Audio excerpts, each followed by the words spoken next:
Salut à tous les collègues. Bon bah aujourd'hui on va continuer un petit peu mon install. Donc je te montre où je m'étais arrêté. Donc mes câbles en 6 mm², j'ai dû m'arrêter ici parce que j'avais pas suffisamment de longueur. Encore une fois, vérifie bien la longueur de tes câbles. Bon, moi j'avais déjà tout tiré, donc j'avais pas envie de tout sortir et prendre plus de longueur. Donc du coup j'ai appelé Solaris, ils m'ont envoyé un petit kit de rallonge, tu vas voir, c'est vachement bien foutu. Voilà comment c'est composé, tu vois, donc tu as des connecteurs, et là c'est mes rallonges de 3 mètres avec les connecteurs mâles et femelles ici. Donc c'est du Sunclick, on appelle ça. Donc tu vas voir, c'est très facile à faire, je vais te le faire en live, au moins comme ça, tu verras comment on fait si un jour tu as besoin de rallonger. Et ce sont des connecteurs étanches, voilà, que tu peux laisser sous le châssis. Donc là tu enlèves, allez, 1 cm, 1 cm et demi au niveau de la gaine. Donc tu mets un petit coup de lame dedans et après tu as juste à le hop, tu vois, et ça se casse tout seul. Voilà, ça c'est parfait. Là ici on tresse un petit peu comme ça. Donc là le connecteur Sunclick, tu vois, c'est cette petite languette là qu'il faudra appuyer. Donc là tu verras que dedans en fait on arrive à vérifier très facilement que notre câble est passé.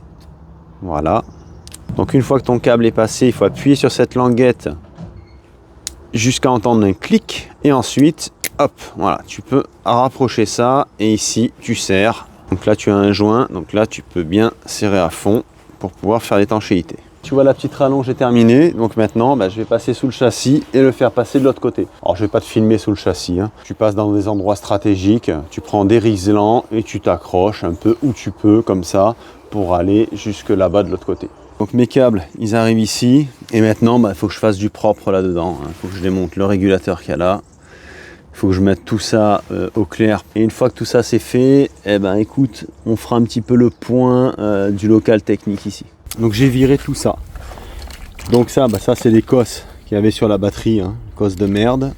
Donc ça dégage, l'ancien régulateur solaire, le câble qui partait sous le châssis qui se raccordait au régulateur.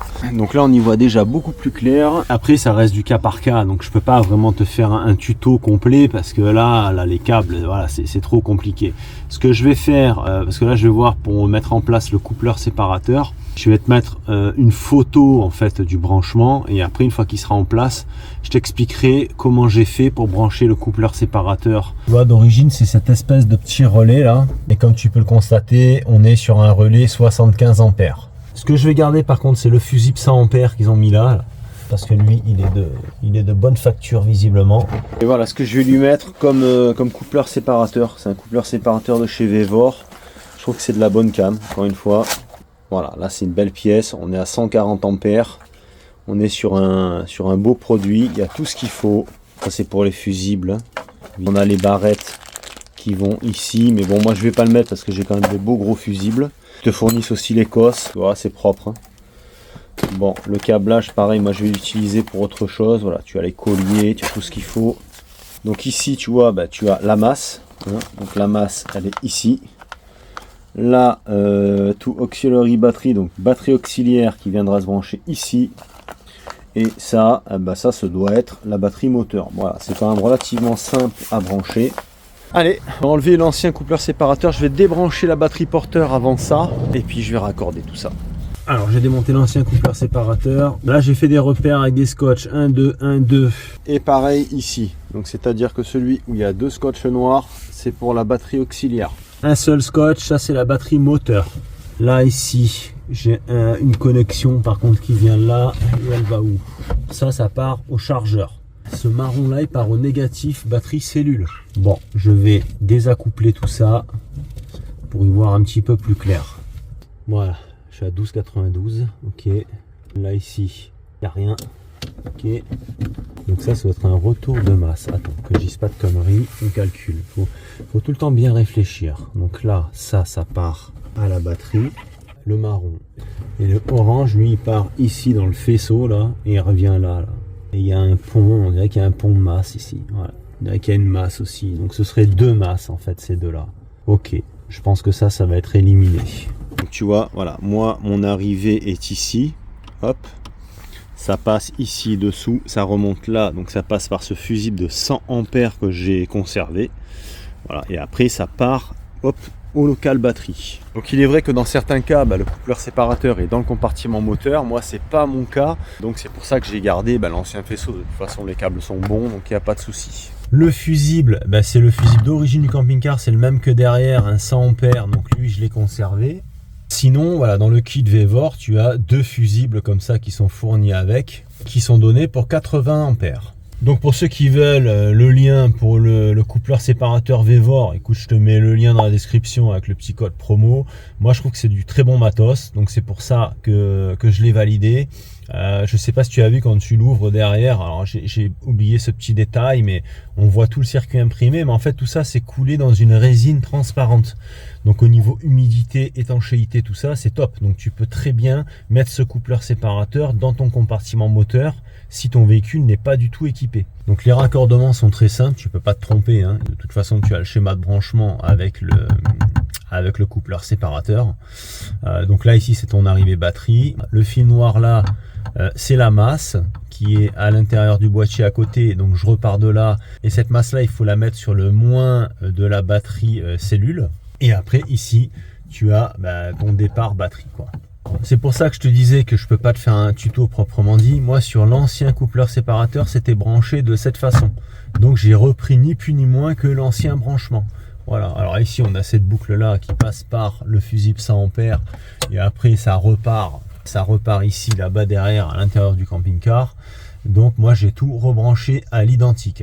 À présent je vais te montrer un petit peu tout ce que j'ai fait là-dedans. Donc fais pas attention au bordel, c'est parce que c'est en attente. J'ai encore des trucs à brancher lorsque je vais recevoir la batterie. Donc ce boîtier ici, donc il était là. Donc je l'ai déporté, je l'ai mis ici pour pouvoir mettre le régulateur Victron ici.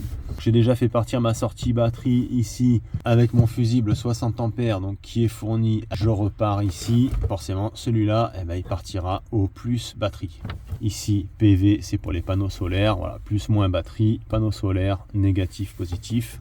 Là sur le côté donc c'est le chargeur Christec, donc ça va être le chargeur du porteur. Le convertisseur se trouve ici sur la droite. Ici on a un truc qui est pas super top, mais moi j'ai pas trouvé d'autre système parce que j'ai pas de support pour ça. Bon, ça c'est un petit interrupteur pour le détecteur de gaz qu'il y a à l'intérieur du camping-car. Je dirais que écoute, ça va rester comme ça, c'est très bien, on va pas s'emmerder avec ça. Au niveau de mon convertisseur, donc mon arrivée est ici, donc ça va aller forcément au plus batterie. On rentre là par le biais d'un disjoncteur de 300 ampères et on ressort ici et on part à l'alimentation là du convertisseur. De cette façon, si jamais il y a une surtension ou quoi que ce soit, on a la protection avec ce disjoncteur 300 ampères. Ici, ce support là, je vais le dégager, je vais faire un truc plus propre parce que bon, c'est un peu bidon. Et d'abord, j'attends de recevoir la batterie, comme ça je vire tout et en fonction de la batterie, je vais me faire des cales en fait, pour caler la batterie pour pas qu'elle bouge. Et il y aura aussi un système de sangle pour pas qu'elle se balade dans les virages. Voilà les amis, j'espère que cette vidéo aura été relativement claire au niveau de l'installation dans mon coffre. Après voilà, je peux pas te faire de tuto là, c'est trop complexe.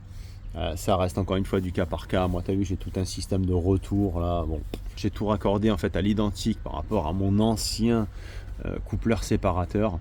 Donc je veux pas t'enduire en erreur et que tu fasses des conneries au risque de tout cramer. Voilà, donc encore une fois, si tu es pas à l'aise en électricité, laisse tomber.